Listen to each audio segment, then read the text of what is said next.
मेरा नाम ताहिरा है, मैं बारामूला की रहने वाली हूँ। मेरे पति भी 2002 से लापता हैं। जो आज का प्रोटेस्ट है यहाँ पे ये इसलिए है कि हम चाहते हैं कि जैसे बाहर यूएनओ वाले लोग हैं, मतलब उनको जैसे कि वो अलग अलग काम कर रहे हैं, वो बाहर हर एक जगह जाते हैं, उनको एलो करते हैं वहाँ, जैसे श्रीलंका है या मद्रास है या नेपाल है, कहीं पे भी वो वहाँ पे जाते हैं, उनको एलो करते हैं वहाँ आना।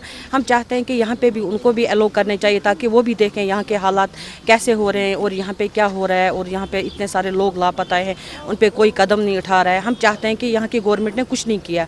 हम चाहते हैं कि अब अगर उनको एलो करेंगे, यहाँ पे आने देंगे उनको, हम देखेंगे तो भी वो हमारे लिए कोई ना कोई आवाज़ उठाएंगे।